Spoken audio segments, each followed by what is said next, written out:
সকাল থেকে গুড়ি গুড়ি বৃষ্টি পড়ছে, এমন আবহাওয়ায় আলস্য আসাটাই স্বাভাবিক। কিন্তু বাংলাদেশ দলের ট্রেনার নাথান কেলির তাতে কি? এই সব কিছুই থোড়াই কেয়ার করেন এই অস্ট্রেলিয়ান।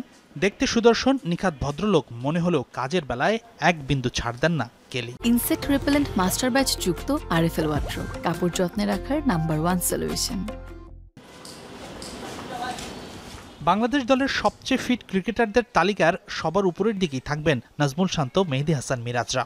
কিন্তু কেলির এবারের সেশনে নাকাল হয়েছেন তারাও।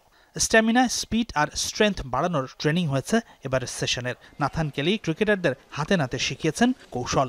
কঠোর সেশনে ক্রিকেটারদের ক্লান্তি গ্রাস করলেও এক বিন্দু ছাড় দেননি কেলি।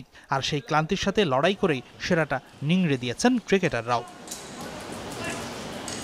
এশিয়া কাপের আগে বাংলাদেশ দলের ফিটনেস ট্রেনিংয়ের শেষ দিন ছিল বুধবার। বৃহস্পতিবার বিশ্রাম নিয়ে শুক্রবার থেকে স্কিল ট্রেনিং শুরু করবে টাইগাররা। সকাল ৮টা থেকে ১০টা ২ ঘন্টা ফিটনেস ট্রেনিং শেষ করে বিশ্রাম নেবার পর ব্যক্তি উদ্যোগেই স্কিল ট্রেনিং করেছেন বেশ কিছু ক্রিকেটার। মূলত ইনডোরে ব্যাটিং করেছেন জাতীয় দলের ক্রিকেটাররা। তবে এ দলের ক্রিকেটারদের সাথে একাডেমি মাঠে বোলিং করেছেন শেখ মেহেদী হাসান। হাসিনুর রহমান, যমুনা স্পোর্টস, ঢাকা।